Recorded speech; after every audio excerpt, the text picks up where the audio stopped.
Não vedes tudo isso? Em verdade vos digo que não ficará aqui pedra sobre pedra que não seja derrubada. Mateus 24:2. Não ameis o mundo nem o que no mundo há. Se alguém ama o mundo, o amor do Pai não está nele. 1 João 2,15. Glórias ao Senhor. Que a graça e a paz de Deus esteja no coração e na vida de cada um dos irmãos que vieram ao templo, aqueles que em casa estão assistindo, você que desejar, deixe aí nos comentários o seu pedido de oração, né? Se não sentir de explicar qual o objetivo, apenas escreva aí: bispo, ora por mim. Importante que você possa aprender a confiar, porque se cada um de vocês aqui no templo hoje estão sentindo a presença de Deus, isso demonstra o tamanho da misericórdia que Ele ainda está tendo sobre nós. Abra em Mateus, capítulo 24.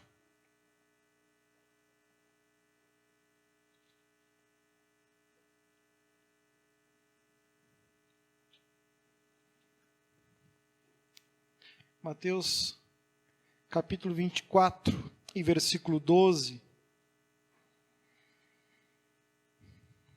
Um texto que fala sobre o final do mundo e todos os apontamentos que ele faz. Creio que quase todos já se cumpriram, mas nós vamos falar aqui do versículo 12, né? Mateus capítulo 24 e versículo 12, já está aí no telão para aqueles que não têm a sua Bíblia, que assim nos diz: E por se multiplicar a iniquidade, o amor de muitos esfriará. Amém? Oramos ao Senhor. Obrigado, Senhor Jesus, obrigado pela oportunidade que temos em estar aqui neste lugar. Que a Tua vontade venha a ser feita, ó Senhor, hoje e sempre acima da nossa. Que a Tua graça, que o Teu Espírito, ó Senhor, que a Tua misericórdia, que milênio após milênio tem se feito presente entre os homens, possa, Senhor, aqui continuar, ó Deus, em nosso coração e nossa vida, nos ajudando a perceber, a compreender, a entender, a nos aproximarmos de Ti e nos afastarmos do mal. Ajudai, Senhor, em nossas limitações e fraquezas, e a Ti damos glórias ao Pai, ao Filho e ao Espírito Santo de Deus. Amém? Os irmãos podem sentar. Glória a Deus.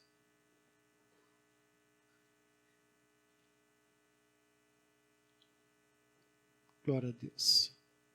Sabe que nós, ao longo do louvor, o Espírito Santo conseguiu tocar no coração, na vida de muitas pessoas. Porém, isso não é merecimento nosso, é a misericórdia de Deus sobre a nossa vida. Sabe que eu me recordo de um texto lá do livro de Gênesis, aonde aconteceu um momento como hoje. O povo, ao atravessar o Mar Vermelho, verem todos os seus maiores problemas destruídos, se alegraram de tal forma que eles cantavam, glorificavam, dançavam, sentindo muito forte a presença de Deus, como nós hoje estamos sentindo aqui nesse lugar.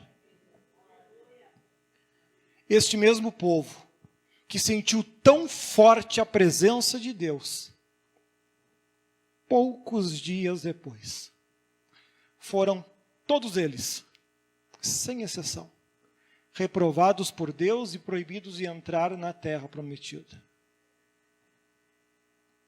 Todos eles. Essa turma, só Josué e Caleb conseguiu pisar lá na terra prometida depois. De que adiantou tudo isso? Eles foram reprovados para entrar numa terra aqui neste mundo. Não estou falando do céu, não estou falando em salvação. Eles conseguiram sentir muito forte a presença de Deus em um dado momento, pouquíssimos dias depois, foram todos reprovados pelo mesmo Deus. Como pode isso? Como pode alguém que sente a presença de Deus com tamanha força, com tamanha intensidade, questões de dias, pouco tempo depois, todos são reprovados por Deus? Nenhum conseguiu ser digno de pisar na terra a qual Deus já havia prometido há tantos e tantos e tantos tempos atrás. Percebemos que quando nós estamos sentindo a presença de Deus na igreja, isso não é merecimento seu ou teu, é misericórdia de Deus. E quando nós compreendemos isso, nós começamos a perceber que, por vezes, as nossas maiores certezas e confianças, nós começamos a colocar em xeque. Se aquele povo lá no livro de Gênesis, nem estou citando os outros 65 livros que vieram depois, estou lá em Gênesis apenas, foram reprovados sentindo o mesmo que nós estamos aqui hoje sentindo, quem garante que nós seremos aprovados daqui a alguns dias por Deus? Percebemos que agora, vivendo este momento, esse capítulo 24, não sei se algum dia vocês já estudaram todo ele, se não estudaram, aconselho que façam. Acredito eu que quase todo ele já se cumpriu. Falta apenas os últimos versículos. E nós, quando olhamos a nossa vida, quando olhamos a nossa volta, e aqui hoje, pregando aqui em Bento Gonçalves, falo para uma igreja madura, pelo menos já assim deveria ser, com quase 40 anos de existência. Grande parte de vocês com muito mais de 20 anos de evangelho. Não são mais meninos, não são mais crianças e nem mesmo por Deus assim serão tratados. Percebemos que quando aqui ele fala, como ali está no telão, e por se multiplicar a iniquidade, o amor de muitos esfriará. E depois ele transcreve diversos acontecimentos. Lá 2000 anos atrás, que aconteceram agora no último século. E aí você percebe como pode Jesus saber tais fatos, conhecer tais fatos, 1900 anos antes deles acontecerem, e inclusive citar na ordem que os fatos viriam a acontecer. Se ele conhecia tais fatos com tamanha profundidade, com tamanho detalhamento, porque esse livro 24 detalha os fatos assim de forma incrível, como posso eu esconder dele o meu coração? Como pode você esconder o teu coração dele?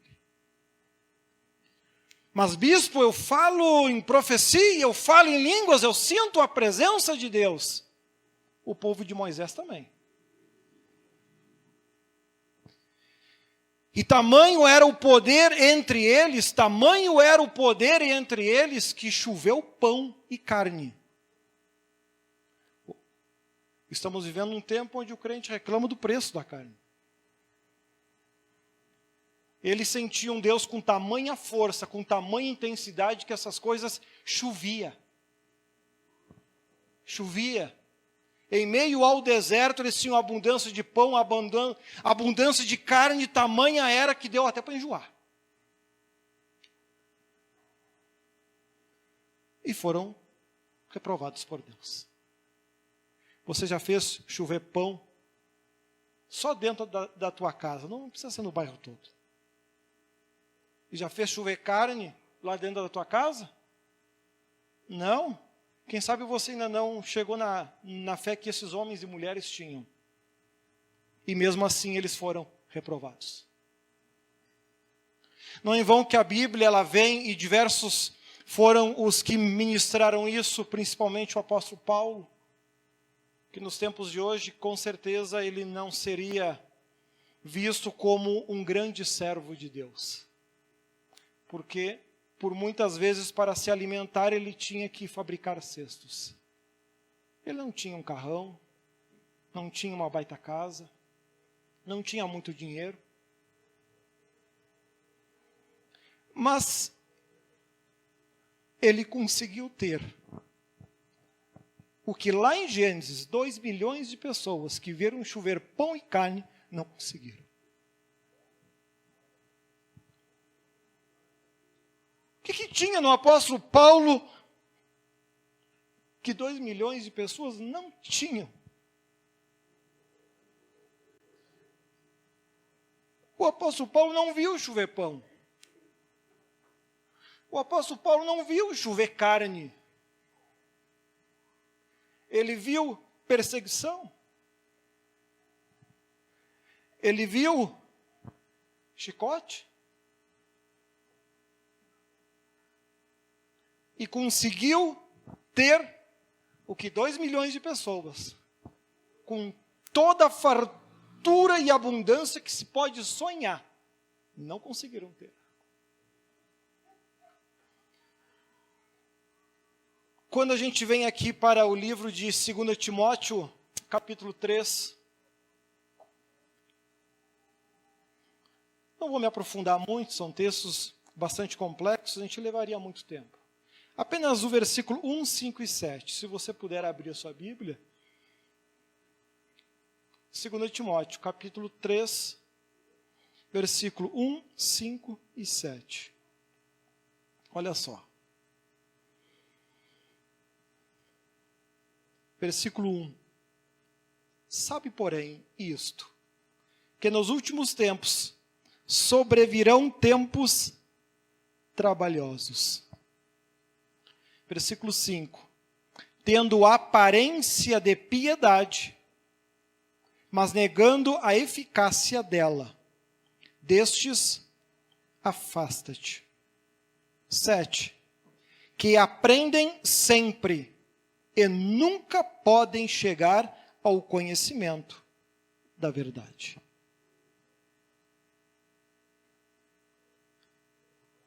Que aprendem sempre e nunca podem chegar ao conhecimento da verdade. Se conseguirmos compreender que sentir a presença de Deus, que ter dons que se manifestam em nós, é uma misericórdia de Deus e não uma capacidade nossa, o que é que sobra? O que é que sobra? Temos tido a oportunidade de, nos últimos programas de rádio, tentar falar alguma coisa sobre isso. Tentar chamar a atenção das pessoas sobre isso. Pois estamos repetindo, quem sabe, o mesmo erro lá do livro de Gênesis de novo. Estamos cheios de fartura. Não temos falta de nada. Temos abundância de algumas coisas, por vezes até muito além do que de fato precisaríamos. E o Senhor, quando olha para o seu povo, para o povo cristão do tempo de hoje, com toda essa fartura, com toda essa abundância, o que ele enxerga? Gênesis. 95% de todo cristão está contaminado. Sabe o que isso significa? Que Jesus está prestes a vir. Quem já estudou todos os fatos e acontecimentos que prescrevem a volta de Cristo tem consciência disso. E quando Deus olha para o seu povo muito abençoado, com fartura, com abundância, com dinheiro, com carro, com casa, e enxerga um povo que sente a sua presença, que os dons se manifestam, e enxerga novamente Gênesis. Um povo que viu grandes coisas, experimentou grandes coisas, porém, todos foram reprovados. Quando Deus olha para o seu povo hoje, 95% está contaminado.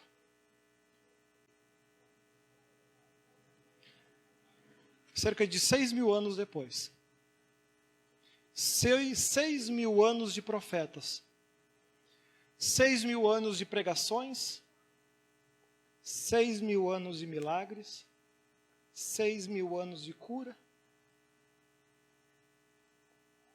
6.000 anos de história, para chegar no fim e ver o começo.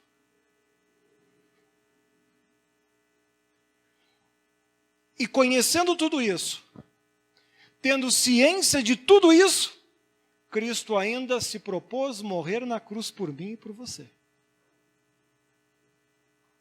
Tudo aquilo que nós estamos aqui vendo, ouvindo, enxergando, Cristo relatou tudo isso antes de morrer na cruz. Antes de morrer na cruz. Nada disso era novidade. Tudo isso já era esperado. As pessoas gostam de abundância, gostam de fartura, gostam de ter uma boa aparência, gostam de ter riquezas, gostam de fama, gostam de sucesso, gostam de ser destacados diante da humanidade, gostam disso. Gostam de sentir a presença de Deus, gostam até mesmo de falar em línguas, porque isso passa para os outros que nós somos cheios do poder de Deus. Gostamos de ter dons de profecia, de revelação, de visões, porque isso passa que nós somos grandes para os homens. Até vir aquele que não olha para aquilo que a gente faz, mas olha para aquilo que a gente é. Bastou Deus olhar para aquele povo no deserto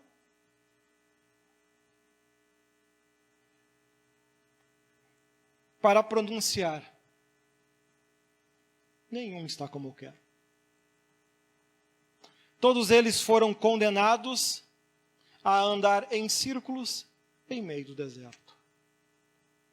Com pão, com carne, com roupa, com água, com fartura, com abundância.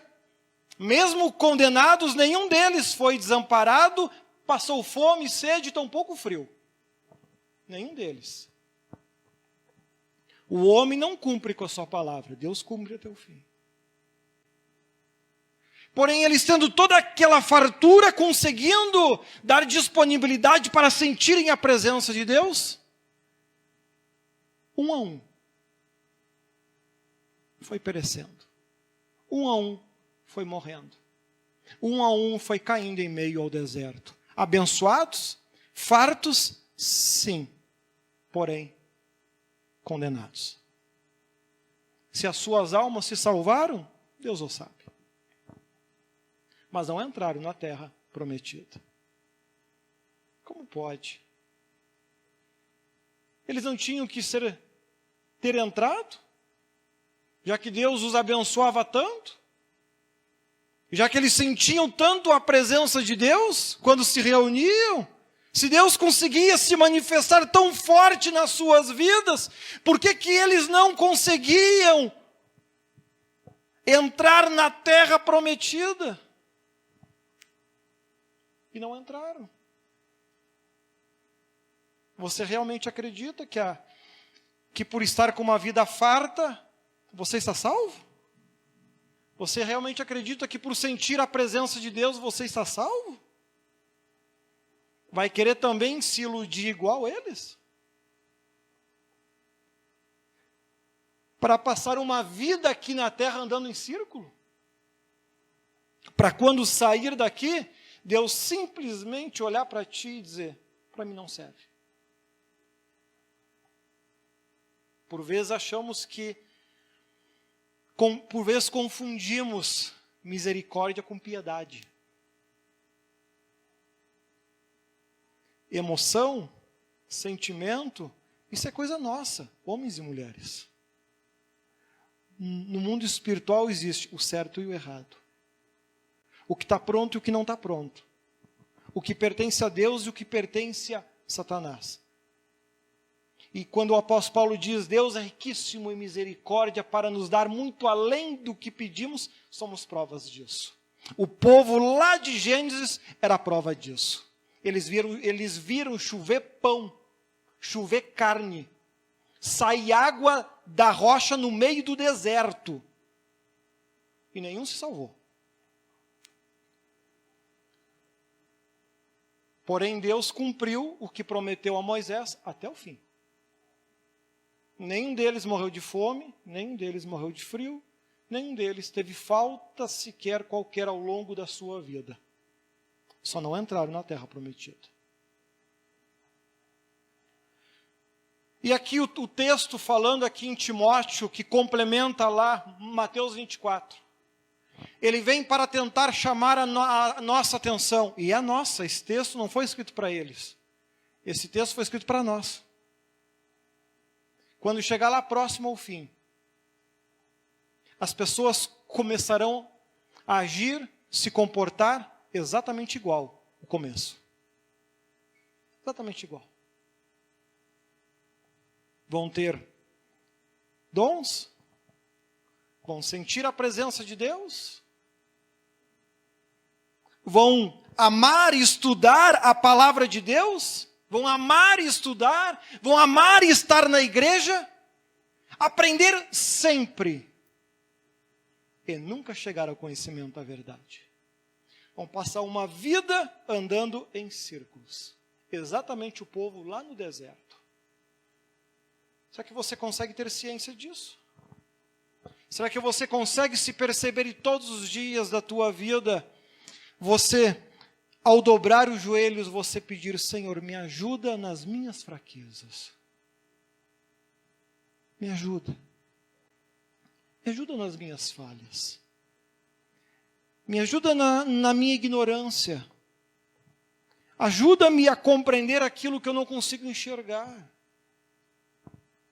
Esta é uma oração que eu tenho o hábito de fazer todos os dias.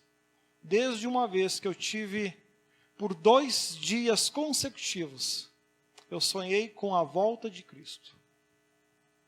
2 dias consecutivos. Foi logo que eu fui para Canoas. A partir daquele momento, mesmo não conhecendo nada, não entendendo nada, errando uma barbaridade, porque é assim que a gente aprende, infelizmente, né? É errando que se aprende. O bom é que quando a gente aprende, a gente começa a errar menos, a gente começa a fazer menos bobagem.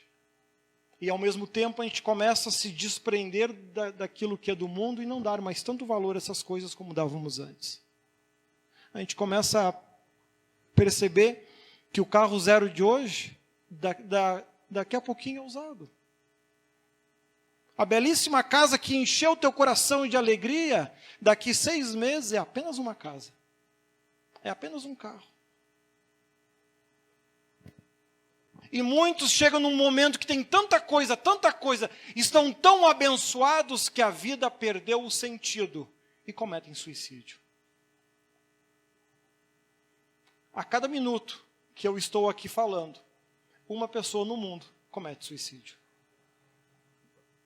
Se eu pregar ao longo de 30 minutos, ao longo desses mesmos 30 minutos, Deus terá perdido 30 almas. E para mim e para você, que significado tem isso? Que importância tem isso? Que valor tem isso? Ah, mas e daí não sou eu? Mas e daí não é ninguém da minha família? Nós temos que nos comover com isso. Mas não apenas sentir emoções que fazem parte de nós, mas transformarmos as emoções em atitudes e comportamentos, para que de fato isso tenha algum valor diante de Deus. Isso tenha algum valor diante de Deus. Que possamos pregar, que possamos evangelizar, que possamos simplesmente compartilhando os cultos aí nas tuas redes sociais. Quem sabe você pega e grava um louvor e coloca na internet. Mas, bispo, só uns 20 ou 30 que vão ouvir. Irmão, tu já vai ter conseguido 10 vezes mais do que Cristo quer. Cristo morreu por 2 ou 3. Onde estiver 2 ou 3 reunidos no meu nome, ali eu estarei. Se 20 assistir o teu louvor, já é 10 vezes mais do que Cristo esperava. Porém, nós estamos vivendo um momento onde estamos contaminados pela abundância. E foi aí que o povo lá no deserto começou a errar. Quando tinha muito pão, reclamavam que não tinha carne. Quando tinha muita carne, começaram a reclamar que Moisés já estava muito velho, que tinha que botar outro no lugar. Ele não era mais a mesma coisa. Bom, aí eles se meteram numa encrenca. De todos eles, o único que Deus ainda estava olhando era justamente para Moisés. Era o único que podia subir no monte para falar com Deus. Achou o quê? Que Deus ia ficar contra Moisés e a favor dos 2 milhões, porque é muito? Quem disse que Deus quer quantidade?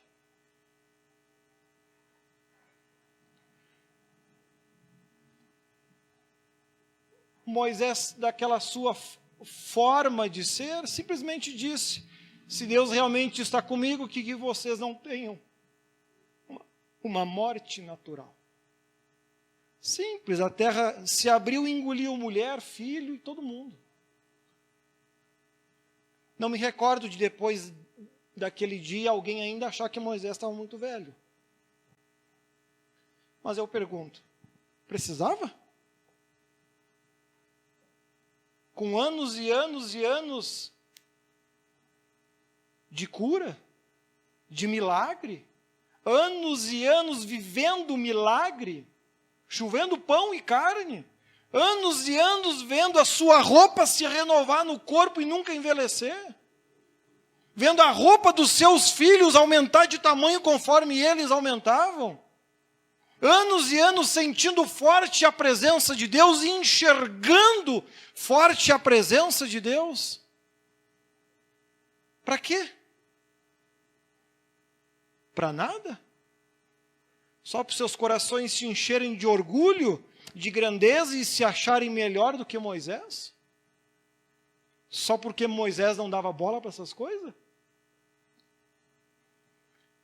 Como é que está o teu coração nesse momento com Deus? Tira todo o restante. Tira o quanto você consegue sentir a presença de Deus. Tira o quanto um louvor, uma mensagem conseguem mexer com as tuas emoções. O objetivo de uma pregação, de uma mensagem, é justamente isso. Transformar a letra em emoções. A palavra de Deus ela tem que tocar na nossa vida. Tem que mexer com nós. Ela tem que nos incomodar, nos tirar do nosso comodismo.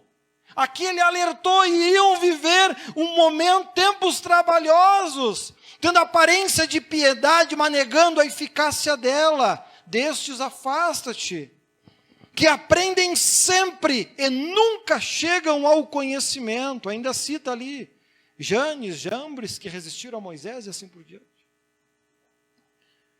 Nós temos que ser tocados por isso. Nós temos que ser tocados por isso. Tem um irmão, eu converso com ele quase todo dia. Ele é lá da cidade de Beira, em Moçambique, na África. Todos os dias ele me manda uma mensagem, eu mando para ele. Eu disse para ele: irmão, o que eu posso fazer o seguinte contigo? Eu oro por ti, tu ora por mim. E o mesmo Deus que vai te abençoar aí, Ele vai me abençoar aqui também, a gente vai se ajudar, porque Deus é bom.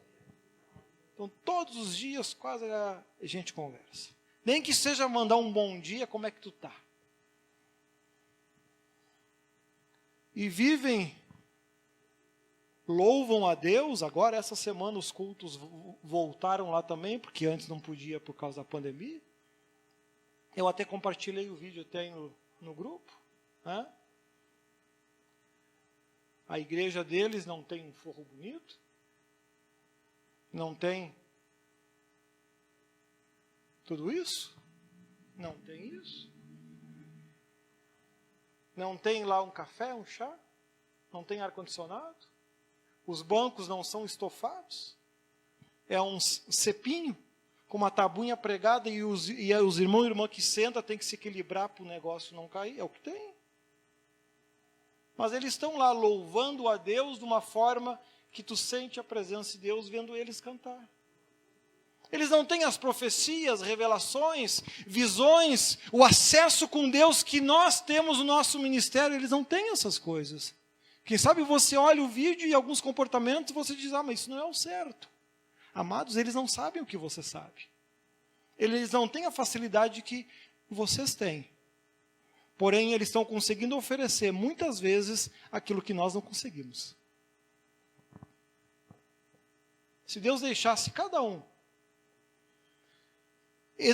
viver um momento na sua vida, um mês apenas, não diria nem mais do que isso. 40 dias, já que é um número que Deus sempre gostou muito, né? 40 dias de jejum, 40 anos no deserto. A idade do homem da terra será de 120 anos, 3 vezes 4, Pai, Filho e Espírito Santo.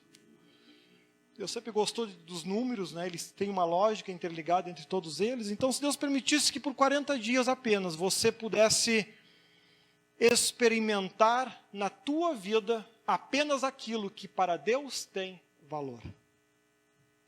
Que ao longo de 40 dias você pudesse experimentar apenas aquilo que para Deus tem valor. Tira todo o acesso que você tem à igreja hoje. Tira toda a fartura e abundância que tu tem. Tira tudo isso. Para Deus não tem valor. Se você continuar lendo ali Mateus 24, você vai ver que uma das primeiras colocações, quando os seus discípulos vão e mostram para Jesus, esse é o templo que a gente construiu, olha que lindo. Né? E Jesus olhou para aquilo tudo. Não ficará pedra sobre pedra. Se Deus deixasse você apenas com aquilo que realmente Ele vê que é importante para Ele, quanto tempo será eu e você durava? O crente viverá pela fé. Amém. Então Deus vai tirar tudo aquilo que ele não tem valor, vai te deixar apenas com a fé que tu tem. Quanto tempo será você durava? Será que aguentava os 40 dias? A maioria, infelizmente, não aguentaria. Porque seus corações estão tão alegres com tudo isso, estão tão felizes com a vida que têm, que se acomodaram. Se acomodaram. Estão vivendo em busca de coisas que para Deus não tem valor. Ter um carro, 2, 3, 5, 10 é importante para ti. Para Deus não tem o menor sentido. Mostrar o templo de Jerusalém, que foi décadas para ser construído. Qual foi a primeira frase que Jesus coloca? Mas não ficará pedra sobre pedra. Ele não deu o mínimo valor para aquilo tudo. E era o templo que foi construído para o seu Pai, Deus. E ele deu valor para aquilo? Não. Ele não ia morrer na cruz por causa do templo. Então é importante que nós possamos fazer uma análise do nosso coração e da nossa vida, porque a salvação não é pelas obras, mas pela graça em Cristo Jesus. Graça, relacionamento. Relacionamento com Deus que lá em Gênesis o povo não tinha. Não tinha. Eles amavam ver o mar abrir. Se emocionavam, sentiam a presença de Deus. Eles amavam ver o pão chover. Eles amavam a carne, as roupas, a água. Eles amavam a vida que eles estavam tendo. Não Deus. Bastou Moisés se demorar um pouquinho lá no monte. Já construíram um bezerro de ouro para adorar a Baal. Vocês já estudaram como era a adoração a Baal? Sacrifício de crianças? Crianças eram queimadas vivas, porque Baal só aceitava esse tipo de oferenda, nenhum outro. Bastou 40 dias que Moisés não estava ali, e eles voltaram a adorar esse Deus. Que coisa, não? Queimar um filho vivo não era problema nenhum.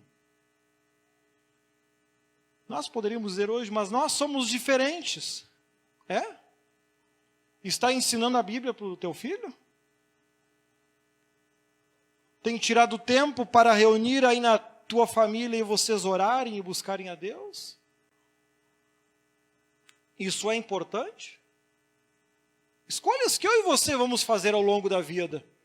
Decisões que eu e você vamos ter que tomar. Eu não sei qual é o ministério que Deus escolheu para você. Eu não sei o que é que Deus espera de ti.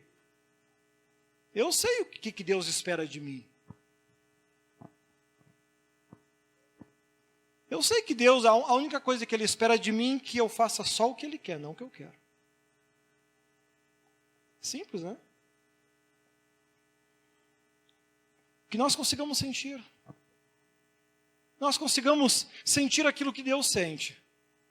Não adianta Deus olhar para uma igreja linda, lotada, de pessoas sentindo a presença de Deus. Porém, quando Ele olha, Ele não olha isso. Ele não olha o seu espírito. Isso Ele já tem em abundância no céu. Ele não olha a minha capacidade de pregar, de falar da sua palavra.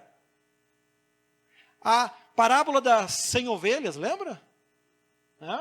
100 ovelhas e uma se perdeu. Deus tem 100, no mínimo 99 pregadores melhor do que eu no céu. Ele não precisa de mim. Ah, mas eu canto bem, sim, e lá no céu tem no mínimo 99 outras pessoas que cantam melhor que você. É isso que tu quer oferecer para Deus? Aquilo que Ele já tem 99? O que tu dá valor aí na tua vida que você já tem 99 repetido? Você valoriza alguma coisa que você já tenha 99? Nossa, esse sapato é espetacular, tem 100. Nossa, mas essa camisa é maravilhosa, já tem outras 99. É só mais uma. É questão de dias para você nem dar bola mais para aquelas 99 e 100, você já vai querer outra. Nós precisamos ter consciência disso. A palavra de Deus, ela precisa estar na minha e na tua vida e alcançar o nível de profundidade que se faz necessário. Conforme eu disse no começo, eu não estou falando a uma igreja que a recém está começando, eu estou falando a uma igreja madura, que já está quase 40 anos. Alguém com 40 anos não pode mais dizer que é uma criança que não sabia. Nós precisamos ter consciência para não andarmos em círculos, achando que está com Deus porque sente a sua presença. O povo do deserto também sentia. Porque milagres estão acontecendo aí na tua vida, no povo do deserto também. O que o povo do deserto não tinha que você tem?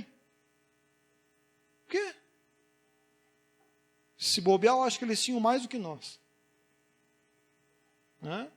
Esse povo no deserto, quando foi construir o primeiro templo, a primeira tenda, em valores atuais, aquela tendinha que eles fizeram para Deus, custaria em torno de R$1 bilhão. Uma tenda. Tamanho foi a sofisticação que eles se propuseram a fazer. Era um povo muito abençoado. Tinham muito mais do que nós. Nós não temos condições de fazer um templo para Deus onde todos os pilares são revestidos de ouro de cima a baixo, onde as cortinas chegavam a ter 10 centímetros de espessura. Nós não temos condições de fazer isso. E eles fizeram. Porém, quem se salvou? Porque tudo isso, quando chega diante de Cristo, ele diz exatamente a mesma coisa. Pois é, mas não ficará pedra sobre pedra. Para eles, esse tipo de coisa não tem valor. Não vale nada. E é isso que você está firmando a tua salvação. Quem sabe você não canta ao Senhor porque acha que não tem a voz bonita, ou porque se acha feio demais. Irmão, se você é muito feio, aproveita. Canta mais porque isso chama atenção. Quem sabe tem muito lindo que não vai conseguir ganhar as almas que tu vai ganhar. Não te ofenda quando alguém dizer que tu é feio. Só diga, foi mamãe que fez e toca o barco. Eu tenho uma alma para salvar. Ofereça o teu melhor para Deus. Lá eu digo para os meus obreiros. Grava um videozinho com o teu celular e publica na rede social. Fala de Deus. Se 10, 15 assistir, é 10 ou 15 a mais que ouviram falar de Deus. Faz o teu melhor. Faz o teu melhor. Te esforça para Deus. É isso que Deus valoriza. O resto, o dízimo, a oferta, o voto, a igreja, os recursos. É isso que tu acha que Deus valoriza? Isso aqui tudo é importante para mim e para você. Ou será que se nós hoje estivéssemos em uma igreja como os irmãos lá na África, será que você estaria aqui no culto hoje? Será que você ia reclamar que não dá para ouvir direito porque não tem microfone? Você ia reclamar porque está muito frio? Você ia reclamar que os bancos são ruins? E não ia estar aqui hoje. Tudo isso que Deus tem nos proporcionado, não é por amor a Ele, é por amor a mim e a você. Os discípulos de Jesus, quando foram mostrar as grandes coisas que tinham feito para Deus, ele nem deu muito assunto, ele já de cara já disse, mas tudo isso vai ser destruído. Acha que para alguém que caminha no ouro vai estar preocupado com o piso? Já viu lá em Apocalipse como é os muros da cidade de Jerusalém? 12 camadas das joias mais caras que existem no mundo. Eu estou falando da fundação que fica debaixo da terra. Tu imagina o que está para cima. E nós aqui felizes, alegres, mostrando para Deus que a gente tem uma igreja que é pintada de branco. E o nosso coração feliz por causa da casa, por causa do sucesso, por causa da fama. Feliz por causa da vida que tem, mesmo sabendo que muitos seguiram esse caminho e se condenaram. Se hoje Deus pudesse te dar a graça de você ter um sonho e enxergando o final, a volta de Cristo, neste teu sonho, você seria salvo ou condenado? Bom seria que Deus pudesse dar essa oportunidade para todo mundo. Pena que não é, né? Que nós possamos conseguir ter consciência disso. Te esvazia de todas essas coisas. E aí, olha, o que sobra? O que sobra? Será que o teu relacionamento com Deus é tão forte como você acredita que é? Nem precisa Deus pedir muito. Apenas, se Ele escolhesse você, por exemplo, para você ir para uma cidade e pregar o seu evangelho. Bem fácil. De demissão, para de trabalhar, vai para o meio do nada, pagar aluguel, se der, comer, se der, se vestir, se der, e que Deus te abençoe, porque é só o que tu vai ter. Quem de nós ia? Quem de nós realmente amamos Deus? Quem de nós iríamos felizes, porque estaríamos vendo não o que estamos perdendo, mas as almas que estão se perdendo? Quem consegue isso?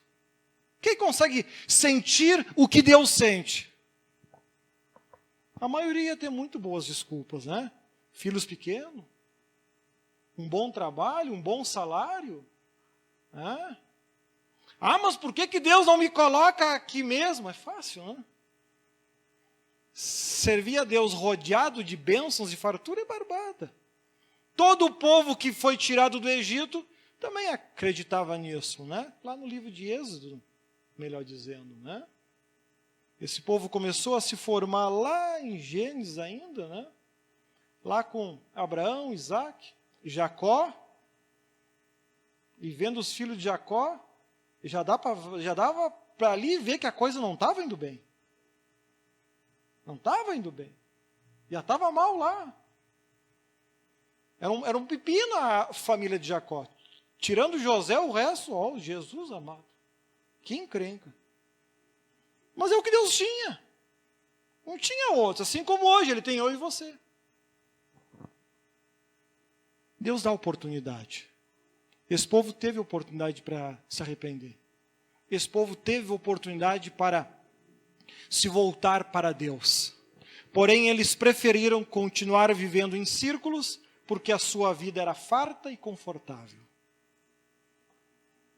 Em 40 anos, e já vou concluir a mensagem. Em 40 anos, nenhum deles conseguiu fazer Deus mudar de opinião. Nenhum. Jonas entra em Nínive, um povo ruim, uma barbaridade, que gente ruim. Em 30 dias, do rei ao animal de estimação, estava de joelho, orando e jejuando e clamando a Deus. Resultado? A destruição que viria aquela geração não conheceu. Deus voltou atrás e continuou os abençoando e os protegendo. Infelizmente, 100 anos depois, a próxima geração foi destruída.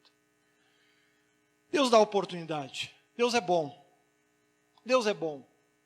Agora, torno a dizer, se Deus tirar da tua vida tudo aquilo que para Ele não tem valor, o que é que sobra?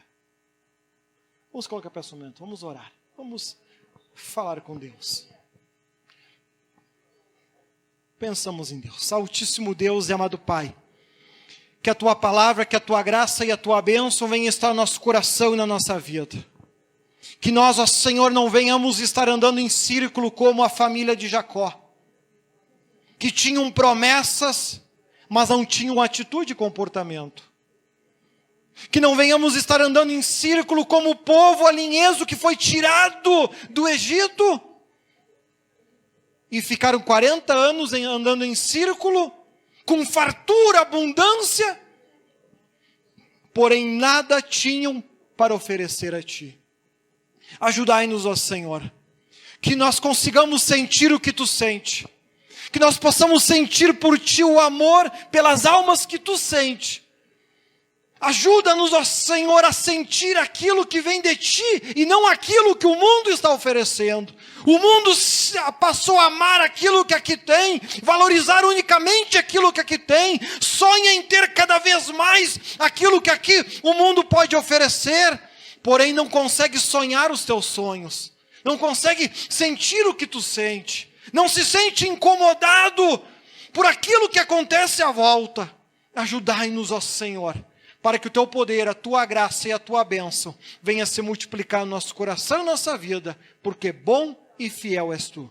Te amamos, ó Senhor, e queremos pronunciar tais palavras, não simplesmente como palavras jogadas ao vento, não simplesmente repetindo versos que aprendemos com alguém, mas queremos, ó Senhor, ao pronunciar tais palavras, possamos também expressar que estamos lutando para realizar e fazer as obras que para o mundo não têm valor, mas para Ti é importante e tem valor. Bendito seja o nome do Senhor Jesus. Damos glórias ao Pai, glórias ao Filho, glórias ao Espírito Santo de Deus. Amém? Que Deus abençoe a todos. Está com a palavra, irmão Sandro, então, que vai dar conta. Muitos serão purificados, alvejados e refinados, mas os ímpios continuarão ímpios. Nenhum dos ímpios levará isso em consideração, mas os sábios, sim. Daniel 12:10.